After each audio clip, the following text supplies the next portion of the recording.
নমস্কার বন্ধুরা, welcome to my channel SB explorer. তো বন্ধুরা, তোমরা সকলেই জানো আজকে আমাদের ভারতীয় জাতীয় দলের ম্যাচ ছিল হংকংয়ের সাথে, যে ম্যাচের ফ্রি লাইভ লিঙ্ক আমি তোমাদের সাথে শেয়ার করেছিলাম। তো আশা করি তোমরা সকলেই সেই লাইভ লিঙ্কের মাধ্যমে ম্যাচ ফ্রিতে দেখতে পেয়েছো। আমিও সেই লিঙ্কের মাধ্যমেই কিন্তু পুরো ম্যাচটাই বিনামূল্যে লাইভ দেখেছি। তো সেই কারণে যারা চ্যানেলটা সাবস্ক্রাইব করোনি অবশ্যই সাবস্ক্রাইব করে দিও, যারা যারা ফ্রিতে দেখতে পেয়েছো বা যারা নতুন এসেছো চ্যানেলে অবশ্যই সকলে সাবস্ক্রাইব করে দিও।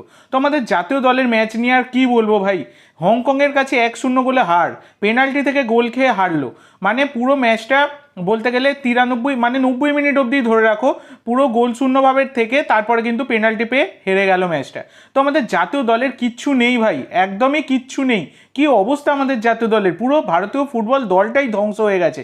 আমরা সকলেই কিন্তু দেখতে পাচ্ছি, মানে খেলা দেখতে বসা আর চোখের জল ফেলা দুটোই কিন্তু একই। কি জঘন্য খেলা সেটা কিন্তু আমরা সকলেই দেখলাম।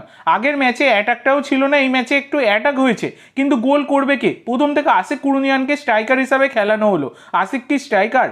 তো আশিক কুরুনিয়ান দুখানা ভালো সুযোগ পেয়েও তিনি কিন্তু গোল করতে পারলেন না। তো কোচ রোকা যেদিন থেকে এসেছেন এমনি তো মানে ইগর স্টিম্যাচ যা করার করে দিয়ে গেছেন, তারপরে এই রোকা আসার পরেও একদম জঘন্য। রোকার কোনো স্ট্র্যাটেজিই নেই, মানে যাকে যেখানে পাচ্ছে খেলা। আশিক কি স্ট্রাইকার এইটা তো বোঝা উচিত ছিল। তারপর সুনীল ছেত্রীকে নামানো হলো, সুনীলকে নামানো যা বর্তমানে দাঁড়িয়ে না নামানো একই ব্যাপার। তার জায়গায় এডমুন্ড ছিল, অনেক প্লেয়ার তো রয়েছে, ঘুরিয়ে ফিরিয়ে সুযোগ দিন না। তা বলে যে লেফট উইঙ্গার তাকে স্ট্রাইকার বানিয়ে দেবো? মানে জানা নেই ভাই কি করতে চাইছে। আজকে হতে পারে জাতীয় দলের হেড কোচের দায়িত্বে শেষ ম্যাচ খেলিয়ে নিলেন রোকা, এখনই কনফার্ম বলা যাচ্ছে না, হতে পারে। তো জানা নেই আমাদের জাতীয় দলের ভবিষ্যতে কি লেখা আছে।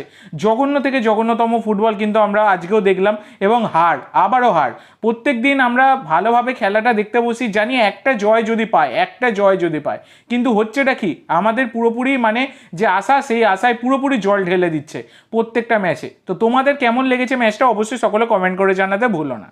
তো আজকের জন্য এইটুকু বন্ধুরা, ভিডিওটি ভালো লাগলে অবশ্যই লাইক করো, শেয়ার করো। আমার চ্যানেলে প্রথমবার এসে থাকলে চ্যানেলটি সাবস্ক্রাইব করো, আর কমেন্ট করে জানাও ভিডিওটি কেমন লাগলো। ধন্যবাদ।